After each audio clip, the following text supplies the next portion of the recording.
This is Terror House Radio with Matt Forney and Bryden Proctor.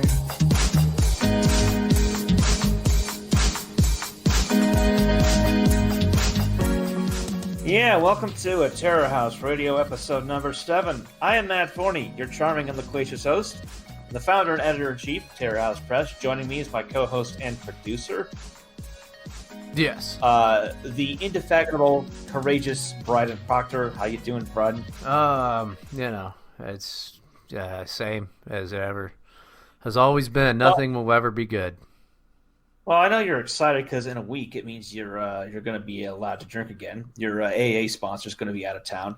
Yeah, I mean that's good. Like right now, I did find the one good thing that's happened from this is I now know a little bit about non-alcoholic beers, and that there's basically only one good one, and it's Heineken, oddly enough, because Heineken already tastes like ass, so they just make a 0% alcohol, which is also kind of impressive because... Oh, wait, you weren't doing a bit? I thought that was a joke on how Heineken sucks. No, for real. Heineken makes a 0% alcohol, which is odd because all the other ones are 0.5, right? This is 0%, and it does just kind of taste just like a fucking Heineken, if not just like a little skunkier. But, it's, I don't know, it's just some knowledge that I have now, which is... I just thought it was a joke. Like it would be like me saying, the best Mexican food in the world is from KFC. Yeah. Is that a joke? Kind of. I mean, in Budapest, the only reliable Mexican food you could get was the corrido at KFC. So it's a joke, but also it's kind of sad. You're really funny, Matt. Yes, it is. It is. No, it's not funny. It's so really funny, sad. Dude. No, Mexican food in Europe sucks. You oughta, if you considered trying to write for a TV show. No, I suck. Matt, that's that type of self-depreciating humor that is going to get you far in this business, dude. You're so funny, Matt. Yes. You broke out in hives from laughter, Bryden. Matt, I can hear it. Matt, you're hilarious, dude. That bit you did about the KFC, Mexican food KFC, it's fucking genius. Mwah! That's fucking genius, dude. You're really gonna ride this all the way Matt, through, aren't you? That was hilarious, dude. You're so funny.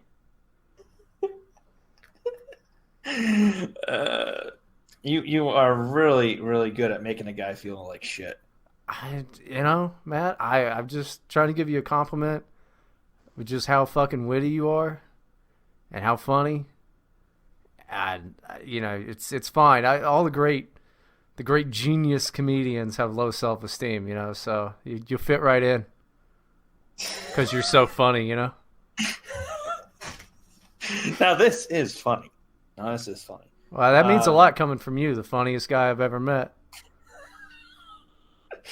By the way, guys, if my voice sounds a little odd, it's because okay, Bryden can't drink this month, and I can't vape right now because last night the automatic sensor on my Smoke Novo 2 decided to stop working.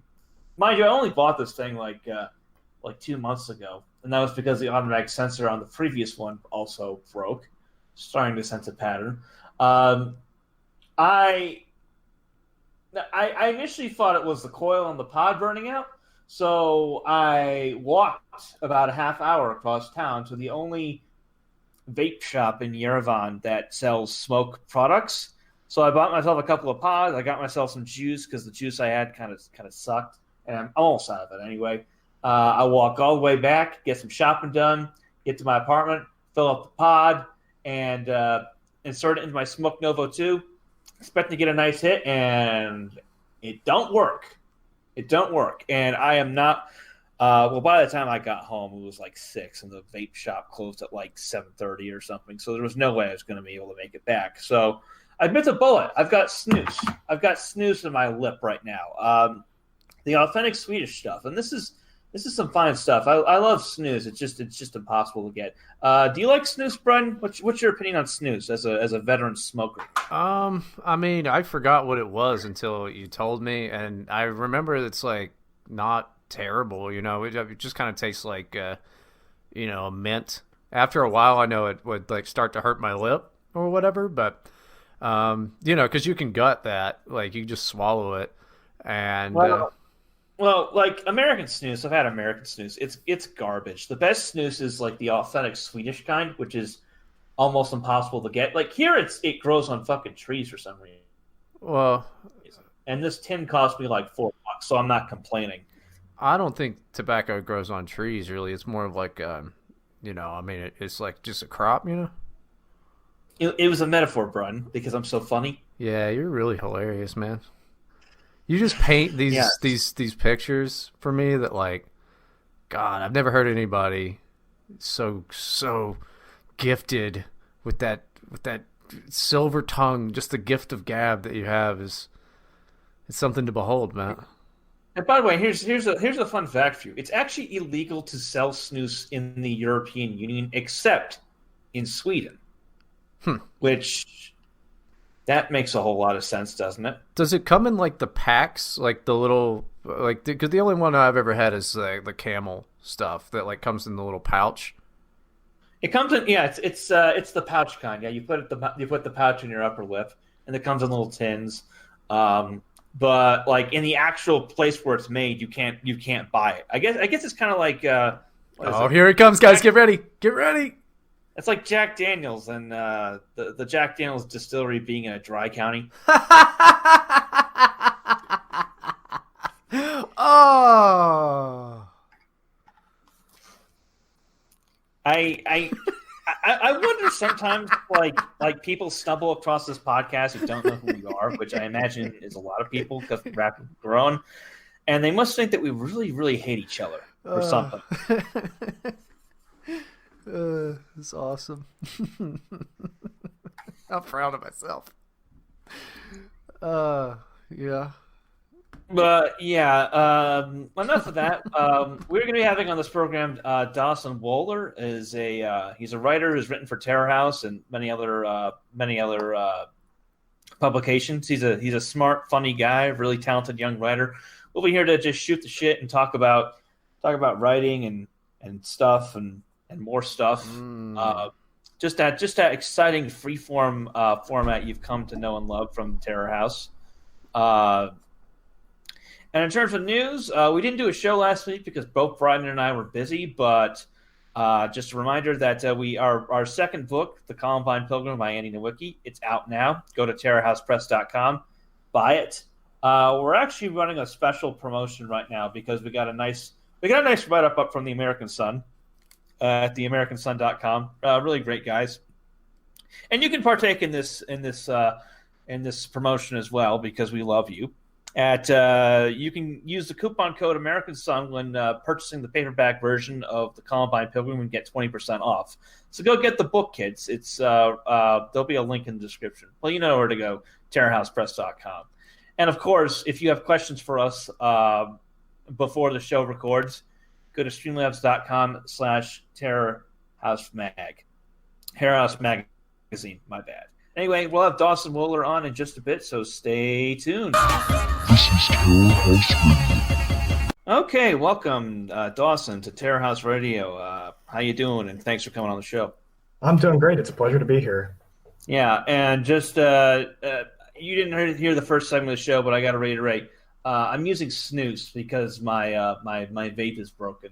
So if my voice sounds a little stuffy, that's because there's a piece of tobacco wedged between my lip and my gum.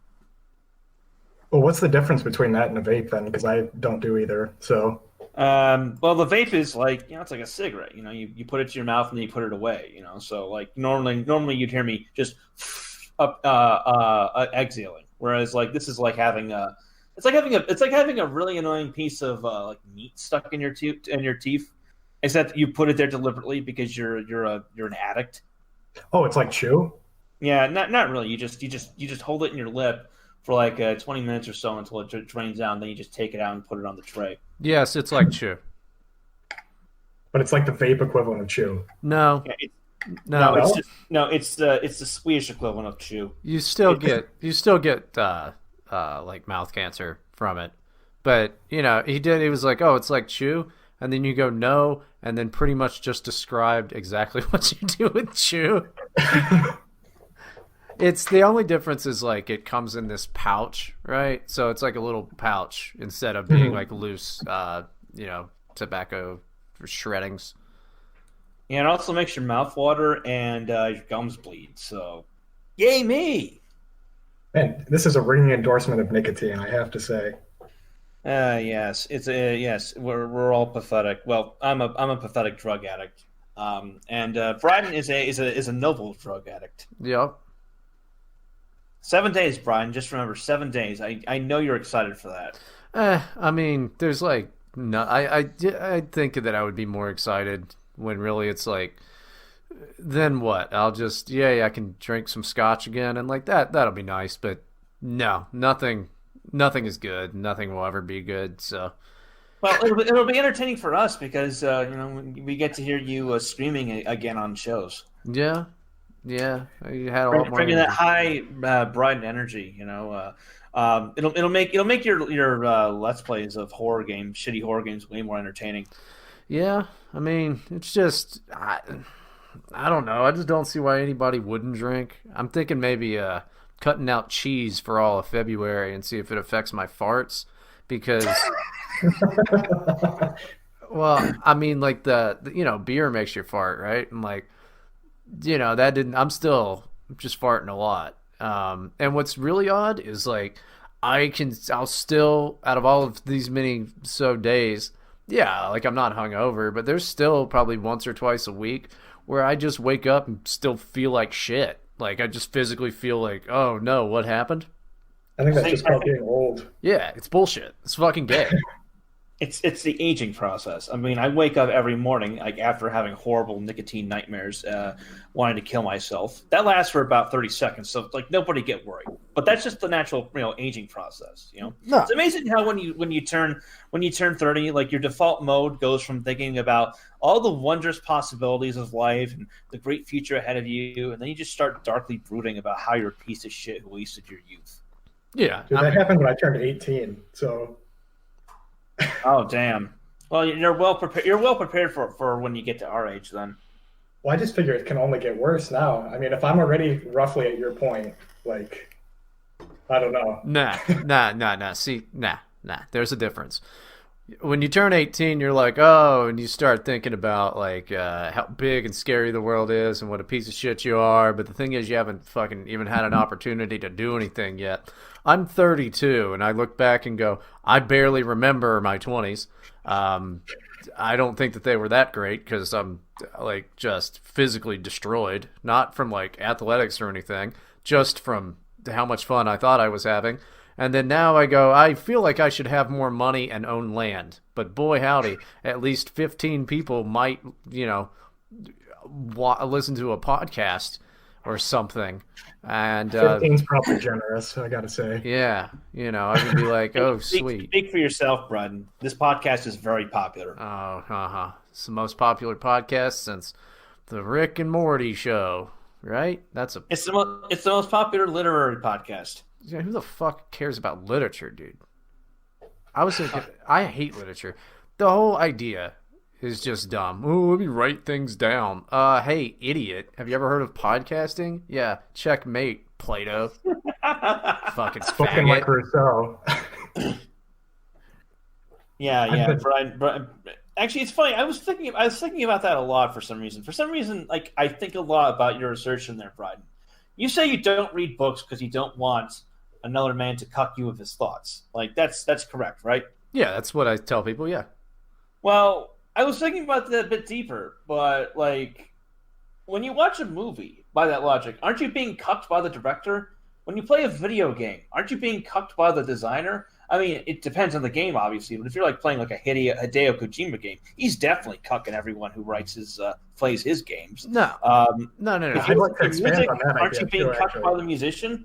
So in order to be consistent, Brian, I would think that you would have to like abstain from like all media. You couldn't even read the news because you might get cucked by a journalist. See, you'd have to like you're missing the whole point. The whole point is like I mean, if I was gonna read some dumb book about some story or whatever, who's like, oh, here's a man who went to the park or whatever, right? Like whatever stories are about. That's different than like somebody's dumb political ideas or some bullshit. That's what I'm talking philosophy about. books. Okay, that's fair. Philosophy books are fucking gay. Was anybody? Go ahead. Well, I think the whole idea that like a video game is more involved on your part is just flawed too, because the designer controls every aspect of that reality. There's no room for you to like operate outside of what they've set. Yeah, but I'm not like getting my life views from video games besides BioShock. Well, I mean, I was just thinking about that. Yeah. I do agree with you that reading philosophy is like, well, that's useful when you're like a kid, but like I don't know, I don't have the patience for it anymore. How's that useful when you're a kid? It's not useful when you're a kid. When you're a kid, it's like, oh, you read about a damn tree, or just go look at a tree or whatever. Well, you're trying to figure out the world, because you have no life experience. Go look at a tree, figure that out. Meditations upon a tree, yeah, that's really gonna help a lot of kids. Well, that's what philosophy books are about. They're like, look at a tree. What's a tree? And then just go look at a fucking tree. I think Bryden's right on that one. Thank you. I can't see like any point where sitting down at 12 years old and like reading Hegel is going to help somebody. Well, by kid, I was thinking like teenage years. Like I don't see a 12-year-old being interested in Hegel. Dude, that's what I'm gonna do. I am gonna start writing philosophy books for 12-year-olds. That's just like, what if your blue's not the same as my blue? Think about that. Also, have you ever heard of Pink Floyd? To touch your dick or to not touch your dick? That is the question. Wow. Isn't that what Meditations is about? I think. Yeah. Yeah, it's I don't know. I mean, I find myself as I get older, like most of what I read now on the internet is I read literary journals, and aside from that, there's like 2 or 3 like political or philosophy type sites I read because I'm just not interested anymore. I mean, like when you're younger, you're trying to, at least what I was trying to absorb all this different information to try and figure out stuff. I read like Counterpunch and Lou Rockwell and all this weird fringe political stuff. But like at age 30, like I don't want to say I know how the world works, but like I don't have the patience for like weirdos going off about their weird theories anymore. I just don't. Strange considering the website you run, but I like reading other I like reading stories and poems. That's one thing. But like I don't need to read like political tracts. Poems. Ugh.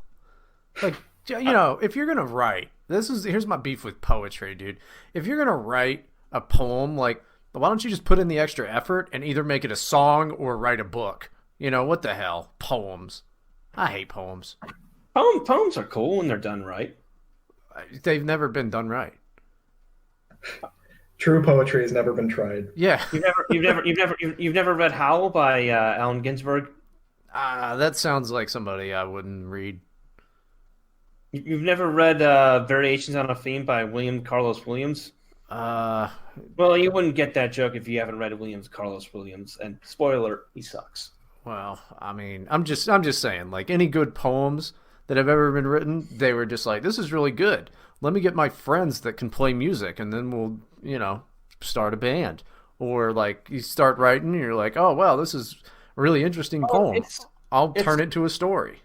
Well, it's funny. I had this argument like with my friend like a couple years ago, and it's like, yeah, that's sort of true. But then, like, look at like most popular pop songs, and like the lyrics are like retarded, or like not. They wouldn't work without the music. The music elevates like mediocre verse, so, like if it's good music anyway. It elevates mediocre verse, but it doesn't work in all cases, which is why we still have poetry.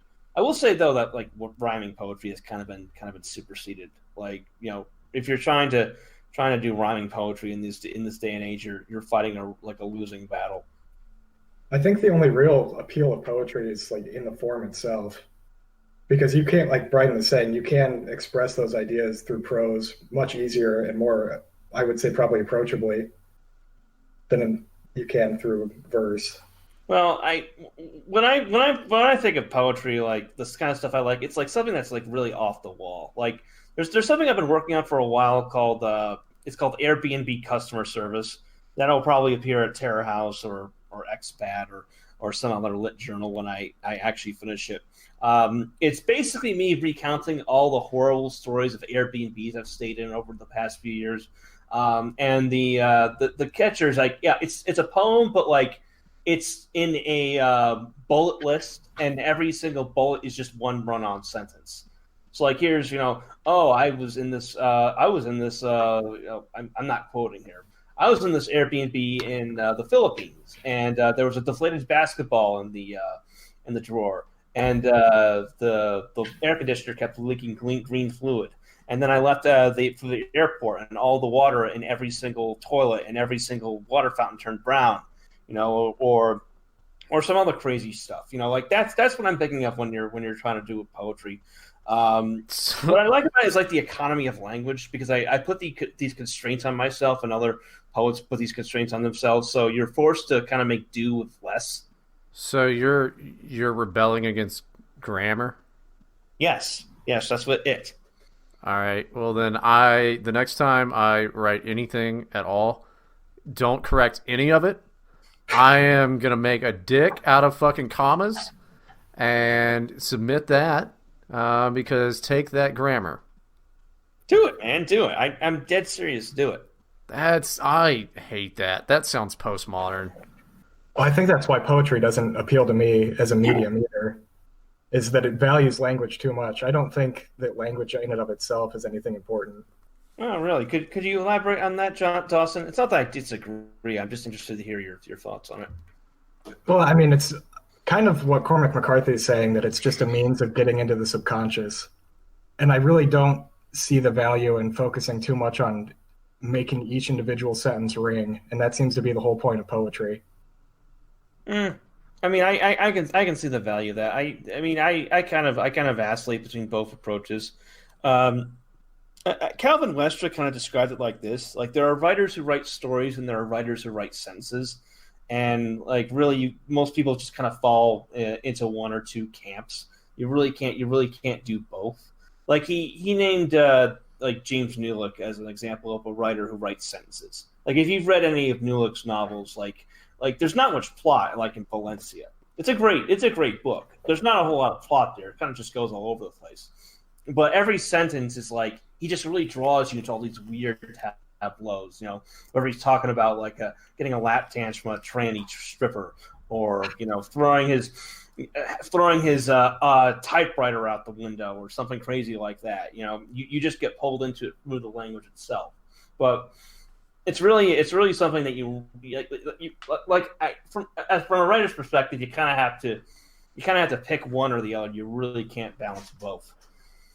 I'd say that's probably true, and especially if you're going for broad appeal. Because I really like Elmore Leonard, but you can't say that he's an artist with words. I would, at least. Yeah, I'm not that familiar with his work. I do know Cormac McCarthy. I mean, people get mad at me when I say that McCarthy isn't that great. I mean, he's good, but he's not that great, and he kind of gets overpraised by the same people who I don't know. I mean, I every time I think back to like the sections of Blood Meridian where the main character is just rhapsodizing his horse's bowels, that's just like weird to me. Well, that's what I think is so strange about McCarthy, is he says on one hand, like, language doesn't matter, and then Blood Meridian, as stripped down as it supposedly is just a like wall of text. So I really don't know how he reconciles those two beliefs. I don't know. I mean, with McCarthy, I mean, the main issue I have with him is that he just gets too sentimental sometimes, particularly if you've read the novel of No Country for Old Men. The movie, I think, was a much better version of that because it took all the sentimentality out. There's a section where Llewellyn's life in the novel is talking about how horrible her life is because they live in a trailer and they work at Walmart. And in the movie, that's just cut down to like one sentence. We work at Walmart. I work at Walmart, which really kind of keeps the action flowing. I had to write 26 papers on No Country for Old Men in high school. So They teach that in high school now? When I was in AP Lit, they let us pick a book from a list, Ah, okay. But like the trick was that it had to be a paper for every letter of the alphabet, and we had to find a theme or a motif. So people picked books like 2666, did the road, which she Yeah. warned us off of doing the road because there's one theme and its life sucks. So Yeah, exactly. I mean, I wasn't in I didn't do any AP courses in high school because I was a dumb, lazy bastard. But yeah, I can see the appeal of that. Yeah. I don't know. High school, looking back, which isn't that far from me, seems like such a waste. I don't know why we put people through that. Well, I mean, high school is one thing. I mean, college was absolutely a waste for me. I mean, I don't know how Brian feels about it, but down with homework? Brian was a real class clown. He was the kind of guy who put cherry bombs in the toilets. No, I did goof off a lot in school and got in trouble and all that shit. Definitely.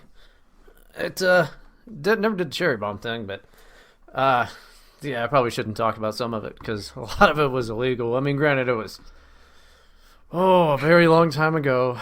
I'm pretty sure the statute of limitations has expired. We pulled a lot of a lot of pranks, pulled a lot of boners, as they said in the 50s.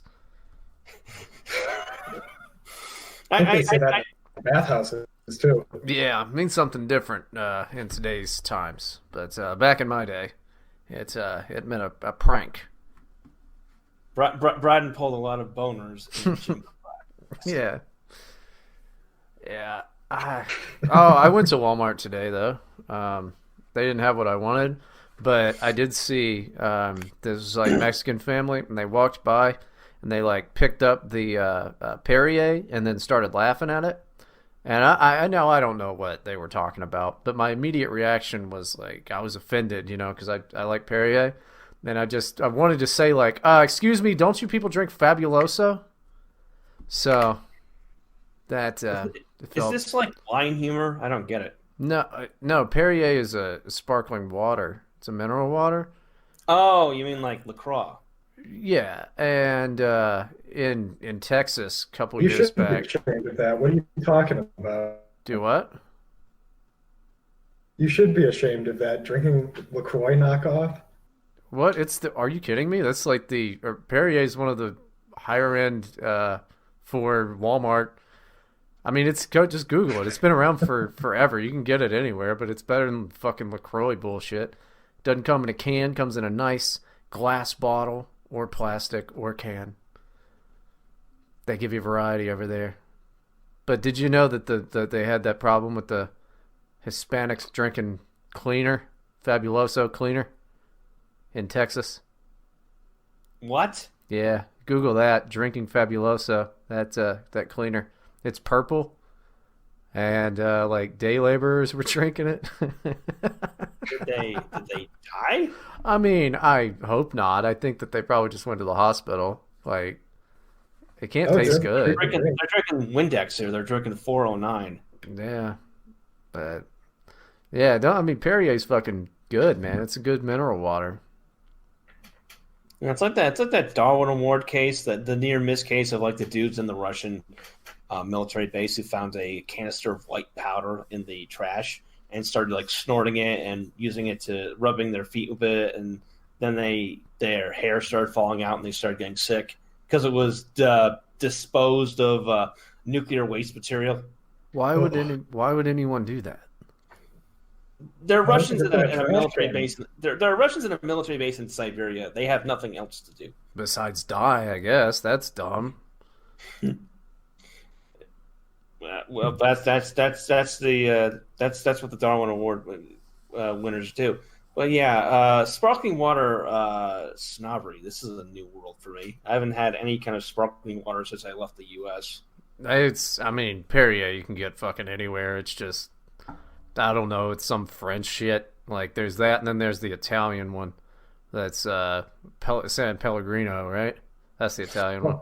Oh, San Pellegrino. I've had that. That's all right. Yeah, Yeah, Perrier's the French one, and San Pellegrino is the Italian one, and they pretty much taste almost the same. I like the Perrier better, but, you know, what are you going to do? It's the same shit. It's just fucking sparkling water bullshit. You know, whenever I was forced to work at a coffee shop when I was living in Budapest, I would just get a can of San Pellegrino to rebel against the system. Like, I just get, there it costs like $1.50. So I would just get that, and I just camp out, like, for 6 hours doing shit. This is during a horrible heat wave. This is a couple years ago, and it was like 110 degrees out, and I couldn't work in my apartment because my apartment was on the first floor, and it didn't have air conditioning, so I would just go up to Costa Coffee and drink a can of San Pellegrino and piss everyone off all day. Who gets mad about water? Well, that's not true. I did a couple episodes ago. I got mad about water. Well, they want you to buy something expensive. Oh. Like, occasionally I would get they had some weird Kit Kat root beer float or something. But I hate coffee. I just hate coffee. That's why I don't go to coffee shops. But it was the only place in the city where I could get out of the heat and have a Wi-Fi connection. I like to go to coffee shops with my laptop and open up Celtics, right? And then I type really loudly so everybody knows that, I'm an artist. And I sit there all day. Do you also doodle on your Moleskine? Yes. Yeah, I do that. Only for my really deep and private thoughts, though, You laugh, but my town has 3 coffee bar bookshop combinations within walking distance of each other. That's awesome, dude. You ought to go. That must be a trend. Yeah, you ought to go and just press your bare ass up against the window. One of them I went on a date with a girl to, and it was $5 for a coffee, but the whole thing ended up being her talking about horrible things that had happened in the past, and then we just never spoke again. Oh, one of those dates, huh? She's she just got out of a breakup, I'm sure, and it was an experience. And when I was 17, I went to a college party, and they felt my boobs. It's nothing like that. It was much weirder, but. Oh man, she probably hates her dad. Yeah. Reminds me of that time I met a friend of mine through my blog, a female friend, and within 10 minutes of us sitting down at the bar, she was telling me about how she was molested as a kid. Nice, dude. Yeah, that was fun. As soon as I heard that, I was thinking yeah, I'm gonna bang, but I'm not gonna wear a condom. Oh, trust me, I wore a condom. No, where's the thrill, man? You gotta learn to live a little. You gotta roll the dice. Well, I skipped the condom a few times, and afterwards there were just weird blisters on my penis. So yeah, now you gotta not tell them. Speaking of dicks, how do you feel about Blade Runner? The movie. What kind of dumbass question is that? No, Dawson. You were asking about the 1997 video game by Westwood Studios.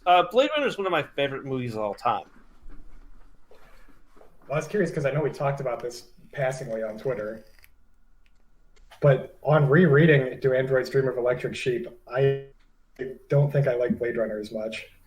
Well, they're kind of philosophically opposed to each other in a lot of ways. Everyone knows Blade Runner as the story of the replicants wanting freedom and hating being slaves, and the idea is that they're more human than the actual humans around them. Do Androids Dream of Electric Sheep? The replicants, the androids, they're dicks. They're absolute soulless dicks who just hate, who just exist to hurt people. For fuck's sake, Rachel in the movie is this damsel in distress type character. Rachel in the book, she kills a goat by shoving it off a rooftop, just out of spite. Oh yeah, and her last name in the cutting Rosen. Yeah, I know Brian's interested now. I mentioned that tidbit. Huh? I wasn't paying attention. I said in Do Androids Dream of Electric Sheep, the novel that Blade Runner was based off of, Rachel's last name is Rosen. What? I wasn't paying attention. You're really gonna go for this, aren't you? I mean, we're talking about your favorite prejudices here, and you can't even pretend to pay attention. One more time. I was on Reddit. Okay, never mind. But yeah, to continue with like the themes in the book versus the movie. I mean, Do Androids Dream of Electric Sheep is really about like humans struggle for reclaiming their empathy, and the replicants, the androids, stand in opposition to that because they don't believe in anything. Like you find out, like there's two differing philosophies in the book. There's a philosophy represented by Mercerism and the empathy boxes, where people are connecting around the world through the empathy boxes, going through Mercer's horrible journey, just suffering all this pain, and this pain unifies them as humans. It allows them to feel something for their fellow man. Because in this book, people are so damaged that they need to use Penfield moon organs just to kind of feel anything. And then you have Buster Friendly and his friendly friends who they make fun of the Mercerism, they make fun of the empathy boxes. Their whole life is about making jokes and just indulging yourself and having fun and not doing any and not having any empathy. And then you discover at the end, Buster Friendly and his friendly friends, they're all robots, which makes perfect sense. Those guys, I think the what's second more guys, interesting in the way that they. those second guys sound pretty cool. The robot guys, are they the bad guys? Yeah, they're the bad guys. Oh, that sucks. I don't think it's diametrically opposed to the way it's portrayed in the film, but it's done out of cinematic convenience more than trying to stay faithful to the book. Well, yeah, there's so much like thematic detail in a book that you can't cram into a movie if it's a good book anyway. Like I mentioned the video game earlier, the 97 video game. There are actually a lot of elements from Do Androids Dream of Electric Sheep that didn't make it into the movie but made it into the game. Like one part of the game, your character gets captured by replicants pretending to be cops. And they're telling you, "Oh, you're a replicant. We're going to take you downtown. We're going to take you out." That was pretty interesting. They also nail like if you read Philip K. Dick's works very well, you don't really need to read them very carefully. It's fucking obvious. He doesn't like women. He is not fond of women. The women in his novels are generally vacillate between like one of two extremes. You either have like these completely nuts like harridans, or you have like these voluptuous sluts. And again, the movie doesn't really capture that. It sort of does with Chris and Rachel. But like in the game, like one of the potential love interests for your main character like is this psychotic 14-year-old. I mean, the game opens with a creepy old man trying to pressure his 14-year-old girl employee to have sex with him because it's been a long day. That's an element of Dick's works that didn't make it into the movies for, I'm guessing, obvious reasons.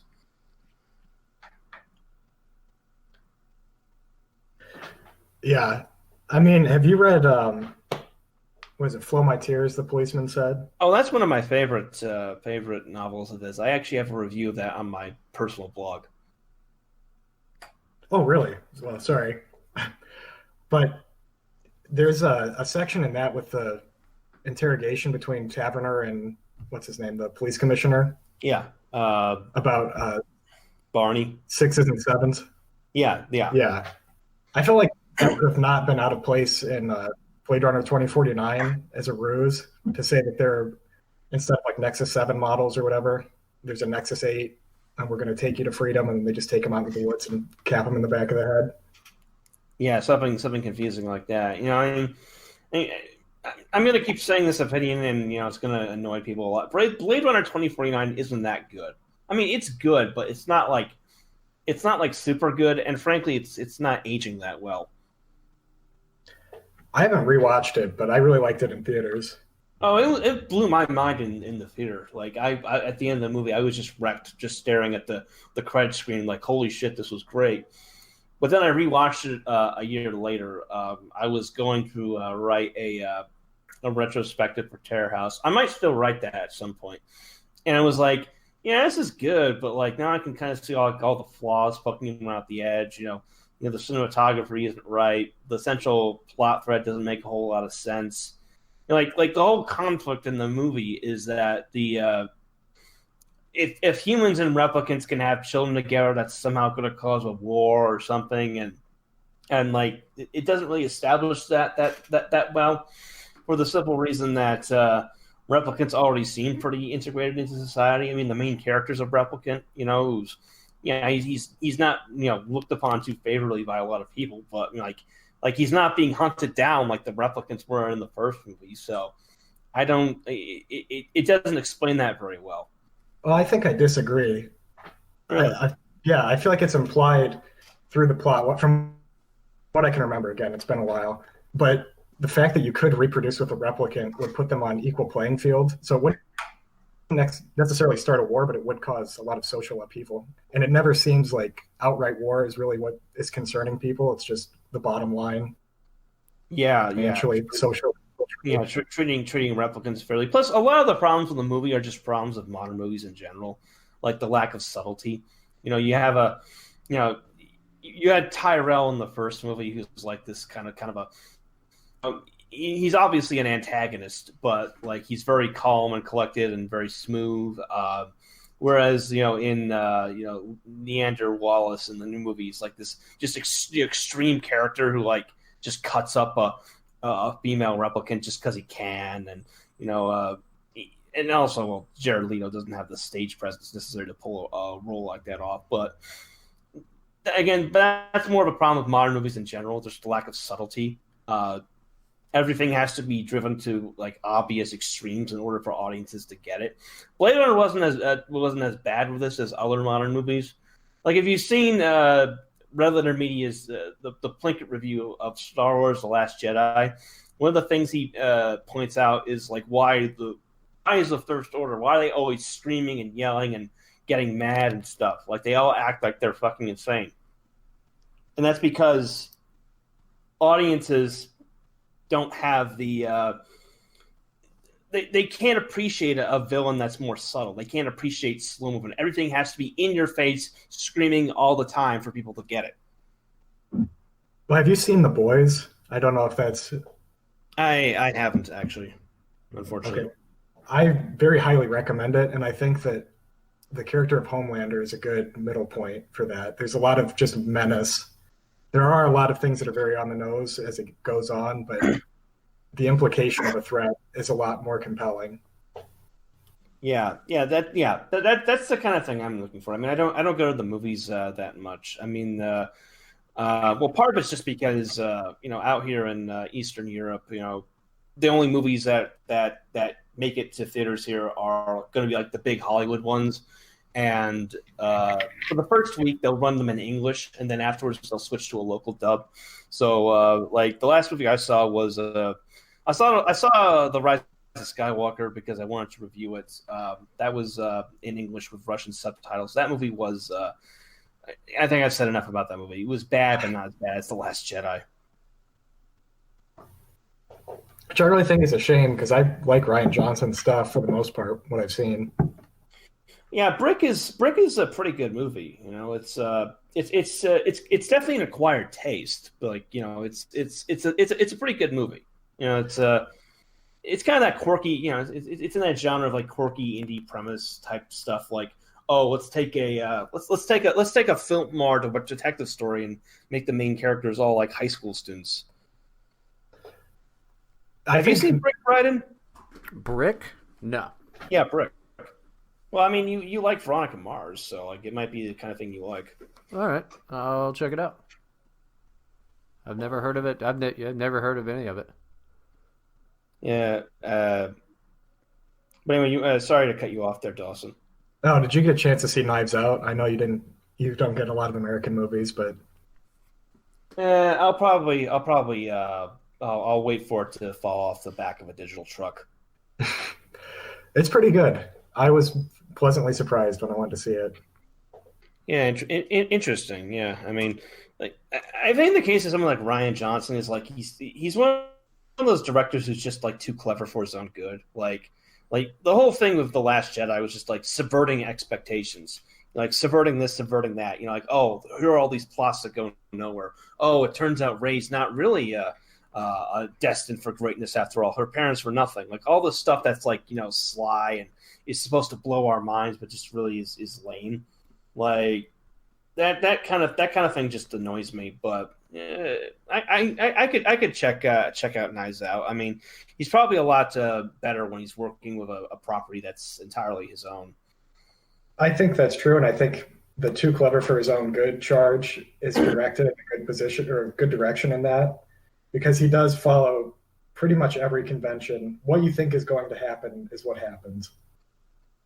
I really don't understand people that are saying that it's like confusing or that they were shocked at like that it was a complicated plot, because if you've seen anything similar to that, it plays out like you expect. Well, I mean, I'm a big fan of the Coen brothers. They're very good at weaving together like complex plots in a way that makes sense. That doesn't really bother me. You know, it's just like it's kind of like the indie wink and a nod type thing that Ryan Johnson and people like him are guilty of. That's what gets on my nerves, particularly when it's done like in an inappropriate context. Like I said, that kind of thing makes sense in a movie like Knives Out or Brick, but it doesn't make sense in a Star Wars movie. No, all around, that was our choice to let him direct and write. But yeah. Nice. Did you? What are you doing, Bryden? Well, I just IMDb'd the movie Brick, and yep, it's got the Joseph Gordon-Levitt's guy in it, and you know what was good? Looper. I sure like that movie. the movie's great. I haven't seen it. It's good. It's got time travel. It's got Bruce Willis, guns and shit. It's pretty cool. Yeah, Joseph Gordon-Levitt's in that too, right? Yeah, he's in it. Yeah. And I mean, I like him as an actor. I really liked him in Inception. I didn't really care about Inception as much, just because what was the point of it? It's like dreams and a top, and then it's just after a while, you know, the ending where you're like, oh, is it gonna fall or whatever? I'm like, just tell me, just resolve this for me. Well, that's Inception the point. felt like a Ubik ripoff. That was the point. It wasn't supposed to resolve. You're supposed to like interpret it your own way. Yeah, I don't want to do that. I just want to know, you know, what happened. And that's why we see movies where everyone is screaming at each other, because of people like you, Bryden. Good. I'm glad I'm making a difference. Bryden has single-handedly contributed to the lowering of the American movie-going audience's IQ. I would love that. I would love to be able to do that. I mean, if I was in charge of movies, dude, we'd be watching a lot cooler stuff. It'd be a lot more. Movies would be shorter. I know that because I don't want to sit through 2 hours of something. That'd be dumb. You know, 45-minute movies. We're busy people. How do you guys feel about David Lynch? I like David Lynch, or at least I liked him. I like his earlier work. Blue Velvet's one of my favorite movies. I really like Lost Highway. I like Twin Peaks up until episode 8 of season 2. Elephant Man is okay. Dune is terrible, but like it's pretty to look at. Eraserhead's pretty good, but after Mulholland Drive, he started losing the plot. His movies have plots. Exactly.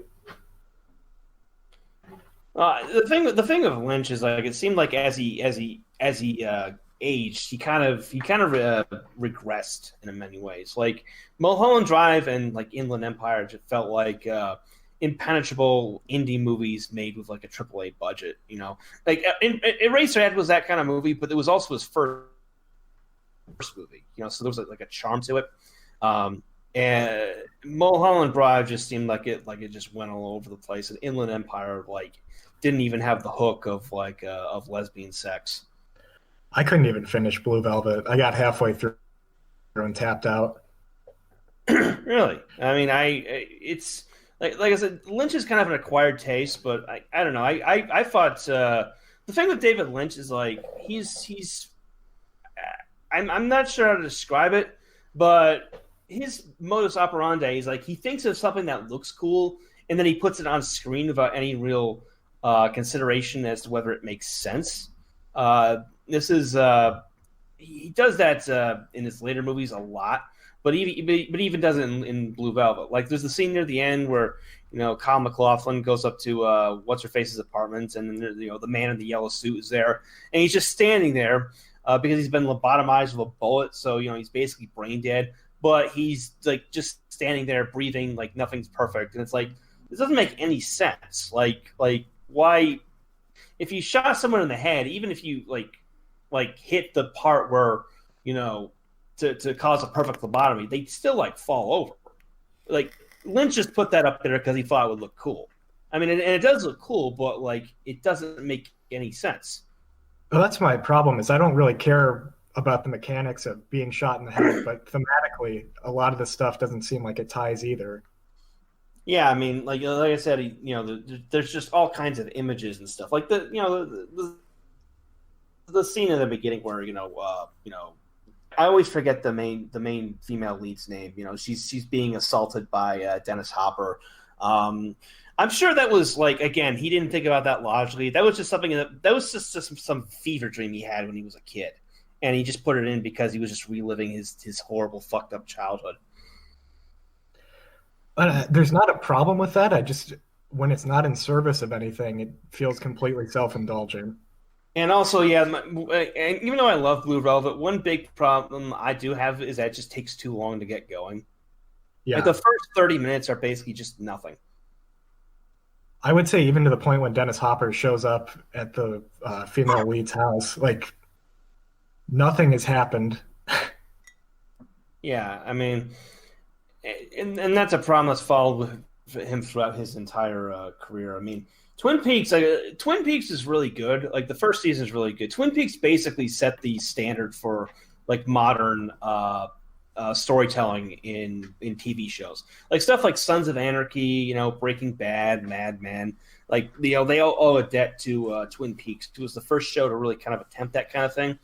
But like after season 1, it just goes off the rails rapidly. And the episode where they reveal Laura Palmer's killer, it's like, yeah, this is done. Do you know again, you just got all kinds of weird images in there that don't make any sense. Sorry, I didn't want to. They're doing a Mad Men spinoff, right? They are? Yeah, they're calling it the Upset Boys. The prequel. Oh. It took me a bit on that one. Oh man, you know what else is good? I was laughing about this the other day pretty hard. Investigators, and they're just alligators that work on Wall Street.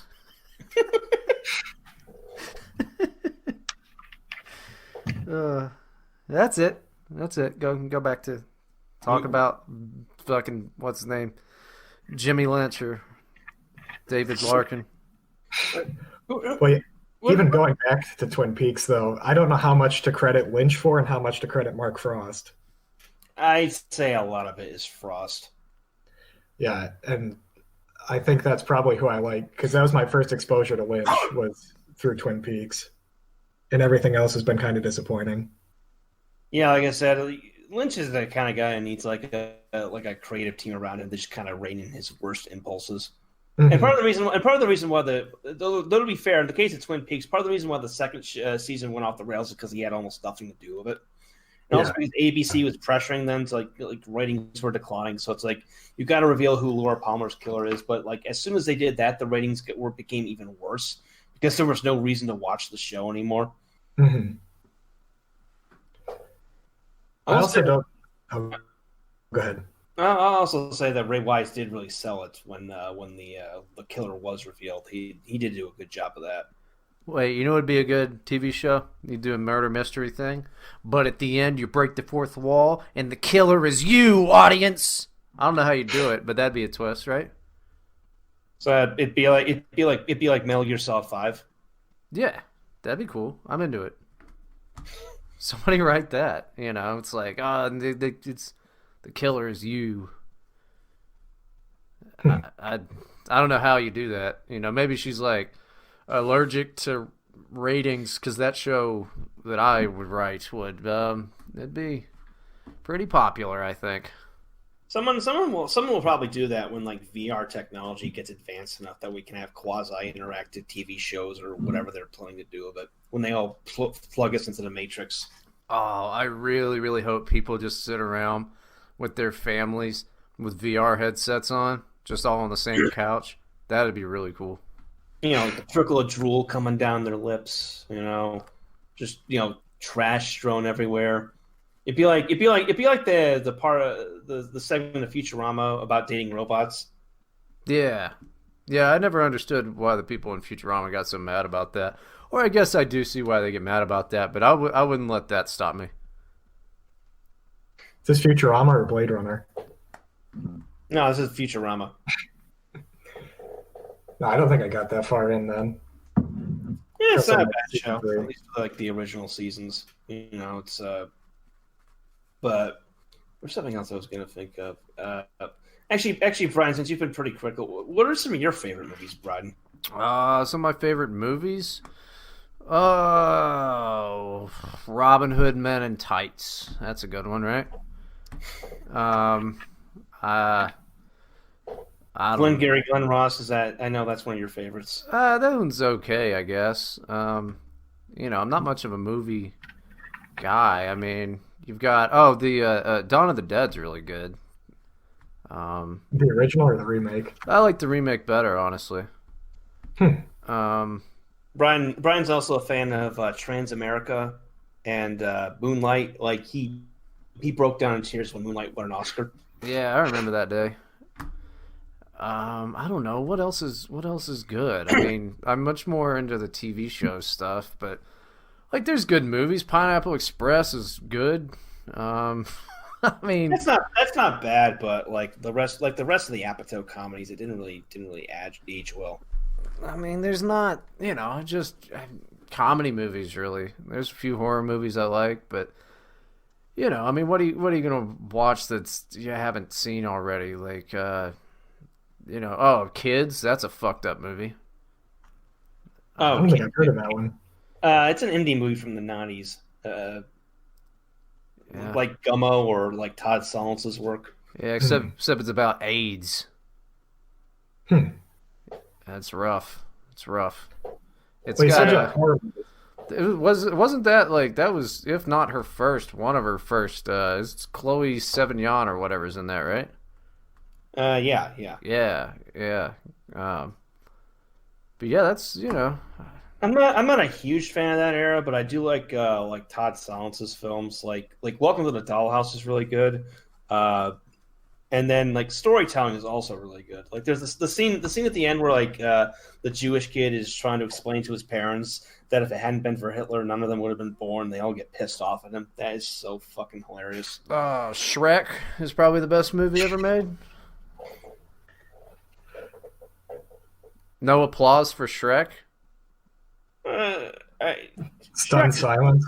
I don't know. I like Shrek, but I don't remember that much about it.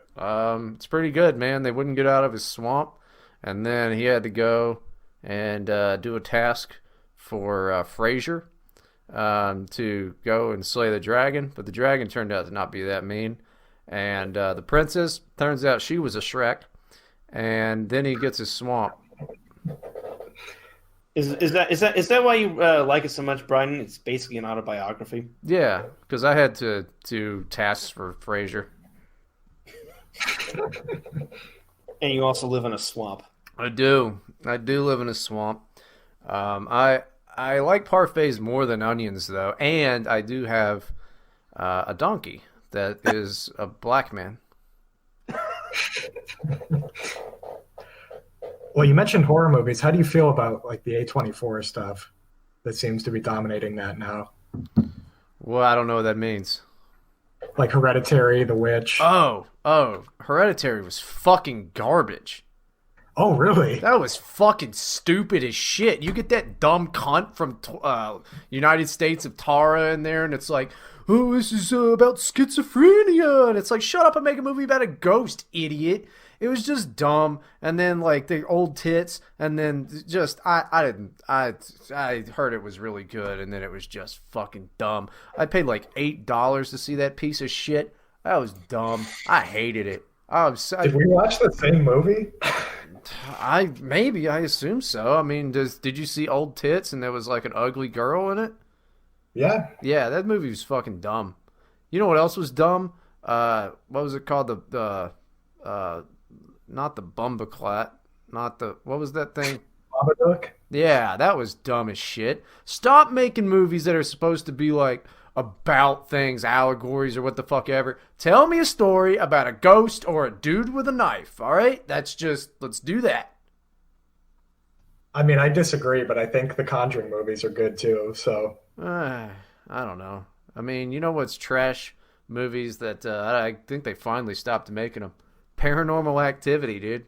Those are fucking awful, but I watched every one of them. How do you feel about... I watched the first one and I liked it, but yeah, the first one's okay, but after that, they rapidly go down. Turned it into a horrible fucking franchise. Yeah, the like 2016 or 2015 or whatever it was, that last Blair Witch movie they made was pretty good. I didn't get a chance to see that. Does it hold up to the original at all, or? Oh, it's totally different. It's a completely different thing. I mean, it's totally fucking different. It's not even close to the same thing. I think they just wanted to do something with the IP and did it. But that was pretty good. I didn't go see Black Christmas, even though I wanted to. I just kind of forgot. But apparently that they did a pretty good job remaking that. Well, that one was like in a frat or a sorority, right? Yeah. It's a sorority, and then like they killing bitches. It's a slasher from like the late 60s, early 70s. Yeah, it seems like it was probably in theaters for about a week and then disappeared. It might have been. I mean, it's by the same people, Blumhouse people that like did all of that. The mostly terrible Hulu horror movies, what do they call, like Dark Days or Dark something, or they were releasing tons of these horror movies by these guys, and most of them are just straight up fucking garbage. Like one of them was called Treehouse. I took to Twitter to talk about how bad that was, and ended up having a conversation with the guy who did the movie music for it, and I had to tell him the music was fine, but the rest of the movie was utter fucking garbage. Yeah, I didn't know that Blumhouse was putting stuff out on Hulu too. Yeah, they've been doing that. I don't know if they're still doing it. I assume so, but they were doing one like every week or 2 weeks or something. There was a bunch of them. I assume they're still on there. They're impressive as a company, I have to say. I mean, yeah, I've never made a movie, so. Well, didn't they put out Jordan Peele stuff too? Maybe. I mean, I Get Out. That was the one, right? Yeah, the first one. Us, I think. Yeah, Get Out. I saw that. It wasn't terrible. I mean, it wasn't the best thing I'd ever seen, but I was like, fine. I have not seen Us. I assume that it's probably just about the same caliber of like, if it's free to watch on something, might as well spend 2 hours watching it, but probably wouldn't go to the theater to see it. Us felt like a bad Twilight Zone take on Night of the Living Dead. Yeah, I'll check it out if it ever pops up on one of the things. I'm sure it will, but it's not that it's bad. Like, Get Out wasn't bad, and I saw people either saying it was the best thing ever or that Jordan Peele wants to murder white folks, but I just thought it was a mediocre movie. I mean, it was kind of original. Like, it was kind of funny that just white people are just like demons or whatever, or like hypnotist demons. I thought that was pretty funny. But it's just mediocre crap. I think most things are, though. No, most things don't even reach mediocre, which like totally makes the word mediocre useless. Most stuff is mulch. I just kind of think that most things should be free at this point because they're just garbage. Information should be free, Bryden. Now, like movies and shit or whatever, like maybe if I like it, I'll pay you afterwards. We'll just redo the entire economy, and we'll do it that way. If I like it, I'll pay you afterwards. Well, to be technical, everything is free if you know where to look. If you have many digital trucks going for your neighborhood with stuff falling out of the back. Nah, I don't bother trying to do that. I'm too old to care, and then I like feel bad. I'm like, fuck it. What's $10? Well, they've made it super easy. I mean, like, do you have like one of those? Do you have like an Amazon Fire Stick or like a Roku box or whatever? No. I was gonna say if you ever get like an Amazon Fire Stick, I have one of those and they're very useful because you can sideload apps onto it. There's a video program called Kodi you can load onto it, and there's a plugin for that you can basically just stream any pirated movie you can find. Like it's the world's largest database. Like you don't even have to think about it. The only thing you have to remember to do is that I think when you like stream something, you have to like input a code on your phone beforehand, and then it gives you clearance for like 4 hours. But like aside from that, it's like super easy. Yay, stealing. Well, I'm certainly. Well, I in my case, I don't have a fucking option because it's like, oh, go to Netflix. Like, there is nothing available on international Netflix. Like, because all the rights get sold to different companies and whatnot, and some stuff doesn't get imported. There's like if you Google it, there's like a map showing what content is available on Netflix, like in what country. And like in the U.S., you can get pretty much anything on Netflix. But like if you look at like Georgia, for example, there's like only like 500 movies on Netflix, but you're still being charged the same amount. It's like, no, fuck no, I'm not doing that. And here we go. Here comes the foreigner saying that he doesn't have to pay America what is due to them for making all these movies and stuff. Okay, China. In China, Netflix is actually banned. That's fucking awesome. Why? Well, they ban everything. They ban Twitter. They ban Facebook. They ban being alive in Wuhan. Yeah, they ban breathing, apparently. they eat bat butt soup, dude. They eat live rats. I mean, like, did you see the video of a guy eating the live rats? Yeah, he's dipping them in garlic butter or whatever. Yeah, I mean, the first thing is like beyond like the cruelty element is like, like the organs and stuff, like the intestines have poop in them. Yeah, there's little turds. Dude's eating poop. Yeah, well, I mean, I think they eat poop as a delicacy. I've heard poo-poo platter. I thought that was India. It's all Asia, right? I think they're a bit different. Nah. Yeah, there was that. There was the guy, and there was the video of the guy in the mall just like plucking a frog out of a tank and biting its head off. It's like, yeah, that one was pretty sick. Like, dude, you can't wait till you get to a grill, man. Like, it doesn't take that long to like fry up the steak. Yeah, I don't know. I wouldn't eat anywhere in China. I don't know why I'd go to China, besides like to make fun of Chinese people. Just walk around with like an open Coca-Cola going, don't get near here. Stop it. Have you guys seen Contagion? I have not. No. I think the whole opening to that is a bat flies into somebody's meal, basically, and that's how the entire thing starts. The Chinese guy's like, oh, yum. Oh, it's very good. And then there's theories, too, that it's some sort of modified strain of SARS that's escaped from the lab. I don't know how much credence to give that, but... Yeah, or it's like if you've read Bruce's book, A Dead Bat in Paraguay, like the segment where he freaks the fuck out because he's in Asuncion and he finds a dead bat in his bed and he starts freaking out over rabies. Well, that's how the last guy survived in I Am Legend too, because he got bit by a bat in Panama. Yeah. The book or Yeah. the movie? I remember reading the book years ago and liking it, but like it's kind of faded from my memory. Yeah, in the book, I think he was some sort of soldier in South America and got bit by a bat while he was on tour, and then came back and was immune to the vampires. Yeah. It's coming back to me now. I love how in the Will Smith version they completely get rid of like the elements of how the zombies have intelligence and they're forming a new society, and like the main character is the monster. Yeah, the plot of the book, you mean? Yeah, they just turned into a zombie killing movie. You know, I always thought that was fucking hilarious. No, I basically ripped off part of I Am Legend for the story that I submitted for the Pulp contest. So I'm indebted to Matheson. You put Will Yes. Smith in it?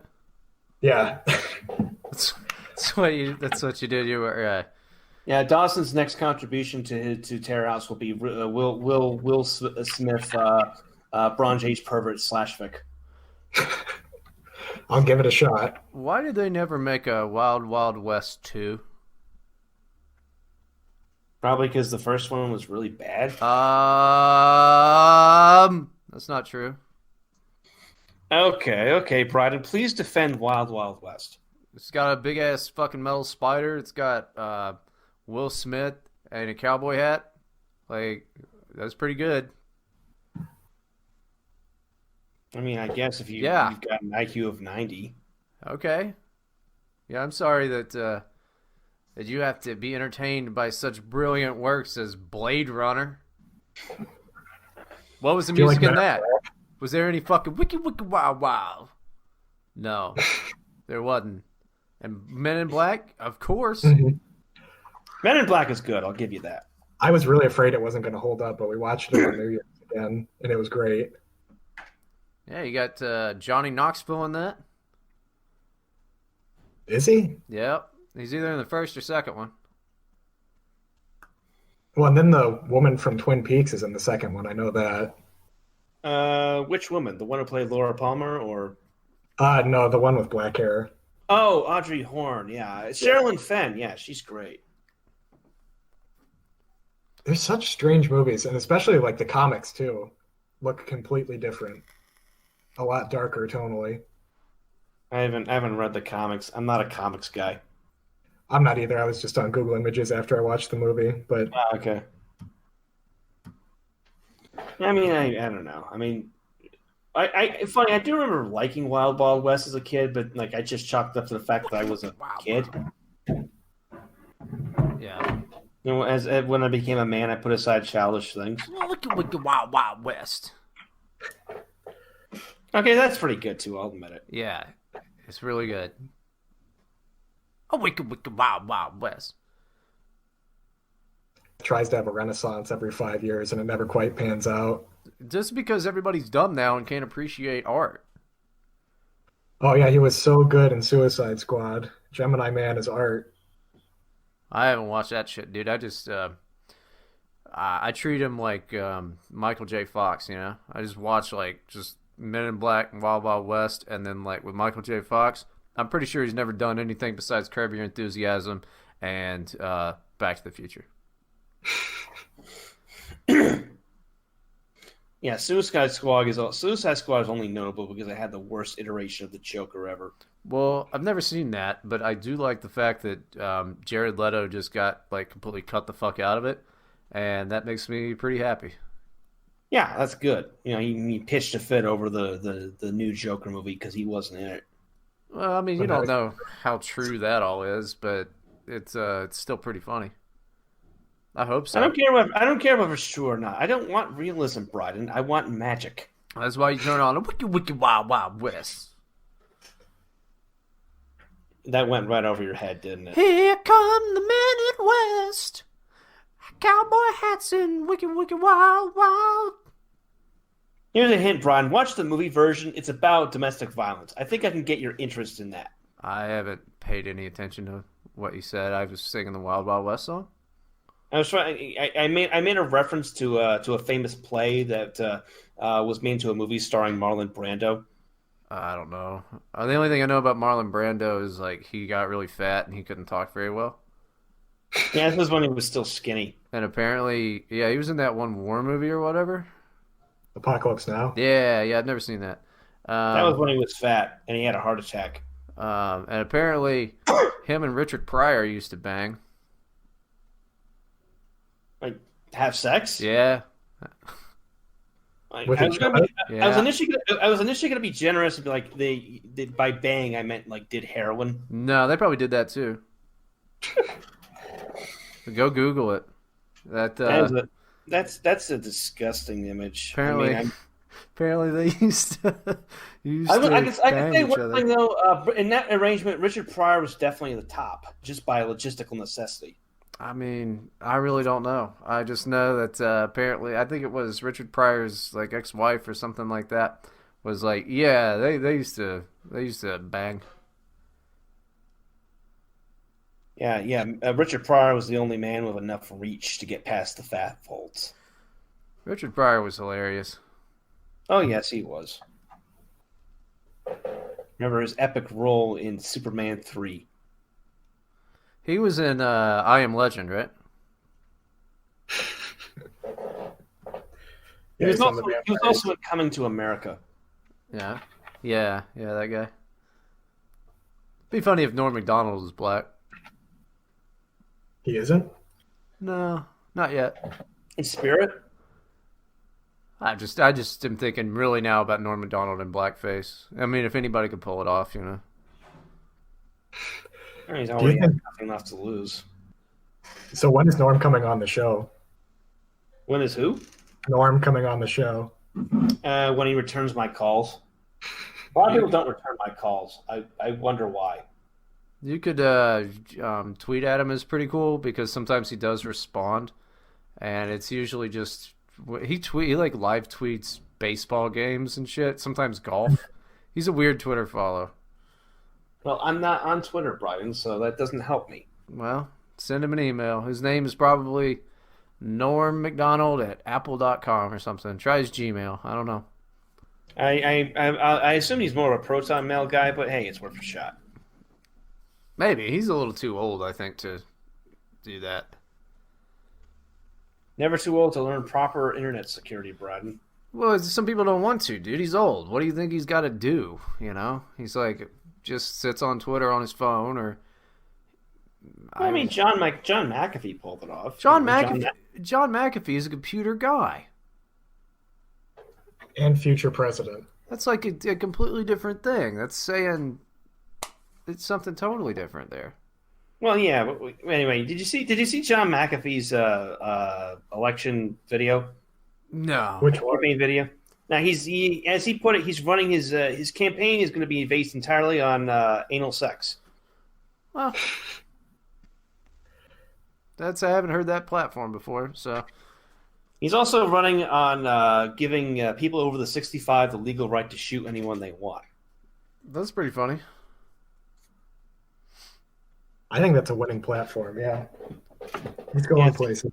Senior rights and anal sex. But I do have to dispute his. There's in one of the videos he was talking about how he's gotten his hand up to the elbow in a woman's asshole, and I'm like, you haven't put anyone in the hospital with that. Not that I have experience, but I would think putting your entire arm up someone's rectal cavity would be incredibly painful. I mean, I don't know how big his arms are. His arms are pretty big. Like, what? How long are they?